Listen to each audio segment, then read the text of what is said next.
After spending the day with the Alfa Romeo 4C, it has proven to be one hell of a unique and incredible car. So here are some of the things that make it extra special and why I love it. First off, and something that you don't know really until you drive the car, is how awesome the blow-off valve sounds on the turbo. When you mash the throttle and then let off the gas, it has this amazing whoosh that is so satisfying and doesn't sound like any other stock car short of something like a Huayra or a P1 or a Veyron. It's incredible. Of course, you get that sensation in aftermarket cars, but normally manufacturers are trying to hide the presence of turbochargers. Alfa doesn't care, it sounds awesome, and even that inline 4-cylinder sounds amazing as well. Second up is the weight. This car is incredibly lightweight, and I'm so thankful for that. Instead of taking the usual approach of manufacturers nowadays of making the car weigh 3,300, 3,500 pounds and having to add a lot more power, this car kept the weight way down. For a car that's only about 60, 70 grand, to have a carbon fiber monocoque body is incredible. Aluminum front and rear subframe, weight savings everywhere means this car is under 2,500 pounds. That is light. Sub 2,500 pound curb weight means it is incredibly nimble, so much fun to drive in the turns, and it feels like you're driving a large go-kart in a gorgeous Italian body.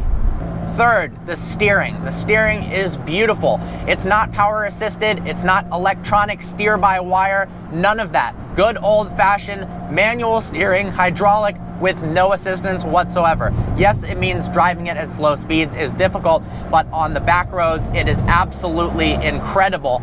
It is very, very precise. Turn in is instant. That's in part due to the weight. Oh my God, this is a fun car to drive. Next is the interior.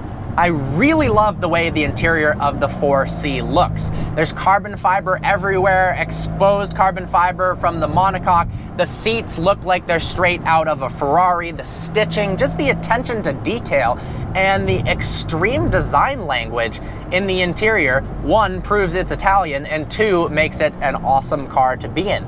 The tachometer is fully digital. The graphics are amazing. Yeah, you've got kind of a chintzy Alpine head unit here, but the stitching and just the styling of everything, the shape is so unique and so different that you can't help but fall in love with it. And the flat bottom steering wheel, it's got one of the longest flat bottoms of any steering wheel I've seen, but it is awesome. And the positioning of the paddle shifters are spot on at 9 and 3. A lot of times manufacturers put them up a little bit too high, more towards 10 and 2. It's nice that they're lower down here.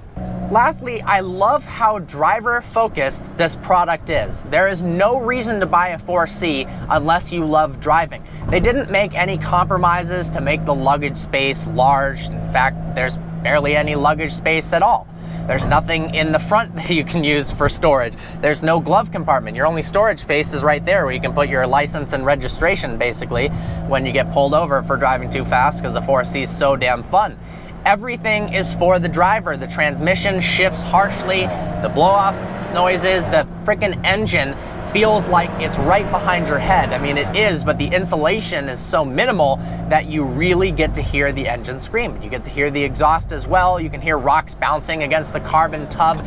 It's a very visceral experience, and it's something that manufacturers these days are straying away from in favor of selling cars for the masses. It's harder to sell a ton of 4Cs because of that, definitely, because it doesn't appeal to as large of a buying group. But for the people who love driving, and that's probably everyone watching this video right now, this is a blessing from Alfa. So thank you so much for the 4C. I've actually got some suggestions for Alfa real quick to improve the next generation car if they come out with a 4C 2.0. First off, the air conditioning unit is really ugly. They're very plasticky. If they made these carbon fiber and made the little circular indicators a little bit smaller, I think it would be a much better car. Also, improving the paddle shifter feel. Now, the position is great, but the buttons do feel pretty plasticky. If they were larger paddles, like something out of a Maserati or a Ferrari, obviously you don't have to go to that extent, but if there was a more satisfying click to the paddles and a more satisfying touch, the car would feel improved quite a bit. Well, with that, I hope you enjoyed this video. Like always, please browse our channel and subscribe. Special thanks to Suburban Alfa Romeo of Ann Arbor for providing the car. There's one of these available there now. There's tons of them available. So go ahead and check it out. I'm sure if you drive it, you'll be blown away.